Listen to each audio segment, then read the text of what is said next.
जय श्री कृष्ण दोस्तों। ज्योतिरात्मनि नानत्र समम तत्स जंतुषु स्वयं च शक्तये दृष्टुम सुस्मुहाति चेतसा। अर्थात ब्रह्म ज्योति अथवा परमात्मा हम सबके भीतर ही है।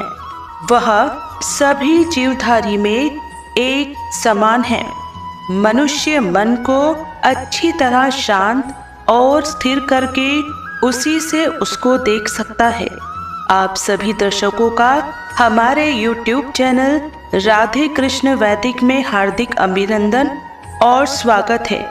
हमारे सनातनी धर्मशास्त्रों में वर्णित दिव्य ज्ञान के माध्यम से कल्याण ही कल्याण श्रृंखला के अंतर्गत आज की प्रस्तुति में हम आपको प्रेम भाव और प्रेम की शक्ति के बारे में जानकारी देने का प्रयास कर रहे हैं। कहते हैं कि प्रेम से शत्रु भी मित्र बन जाता है। प्रेम एक ऐसा शब्द है जिसके नाम में ही सार्थकता झलकती है। प्रेम से मनुष्य कठिन से कठिन कार्य भी आसानी से कर सकता है।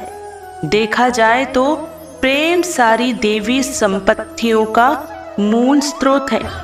जहाँ प्रेम है वहाँ त्याग, सद्भावना, सहिष्णुता, क्षमा, उदारता, मैत्री, अहिंसा, सेवा, सरलता, निष्कामता आ जाते हैं। इसके विपरीत जहाँ स्वार्थ है वहीं भय है, और जहाँ भय है वहाँ परिग्रह, दुर्भाव, असहिष्णुता, कामना, क्रोध, कृष्णता, अनुदारता, द्वेष, बैर, कपट, दंभ, विषाद, अविश्वास, घृणा, लोभ, प्रार्थना, कायरता और कुटिलता आदि नीच वृत्ति अपने आप उत्पन्न हो जाती है।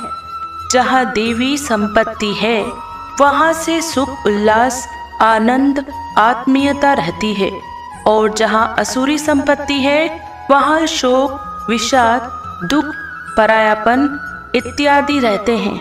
यह बात याद रखनी चाहिए कि प्रेम जितना शुद्ध होता उतना ही भगवान भी मुखी होगा, और जहाँ भागवत प्रेम वहाँ मनुष्य में निर्भरता और निश्चिंतता इतनी अधिक बढ़ जाएगी कि वह कर्तव्य पालन में, सत्य भाषण में, दूसरों का उपकार करने में, अपना सर्वस्व देकर भी सेवा करने में और जीवन की महान कठिनाइयों में जरा भी नहीं डरेगा।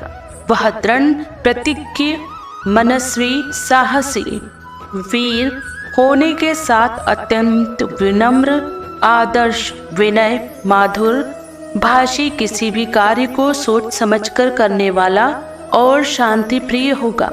ऐसा व्यक्ति किसी दूसरे का अनिष्ट तो कर ही नहीं सकता है।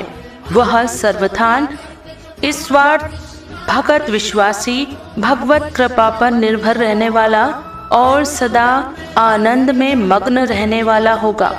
भागवत प्रेमी या तो सारे संसार में भगवान को देखता है या सारे संसार को भगवान में देखता है। इसलिए वह स्वाभाविक ही निर्भय, नमनशील, विश्व प्रेमी, विश्व सेवक, विशाल हृदयवान होगा। उसका ना तो कोई बैरी रहेगा और ना ही उसकी किसी वस्तु विशेष में आसक्ति ही होगा। वह नित्य ही भागवत कर में अनुरक्त रहकर भक्ति रस में लिप्त रहते हुए भागवत परायण होगा। यह थी प्रेम भाव और प्रेम की शक्ति के बारे में एक छोटी सी जानकारी। हम आशा करते हैं कि आपको यह जानकारी अच्छी लगी होगी। अगर अच्छी लगी हो तो वीडियो को लाइक करें और हमारे चैनल को सब्सक्राइब करने का कष्ट करें। अगर आपने हमारा चैनल पहले से ही सब्सक्राइब कर रखा है तो इसके लिए हम हृदय की अनंत गहराइयों से आपका कोटि कोटि धन्यवाद करते हैं। अपनी अगली प्रस्तुति में हम आपको एक नई जानकारी देने का प्रयास करेंगे। एक बार फिर से आपका बहुत बहुत धन्यवाद। जय श्री कृष्ण। हर हर महादेव।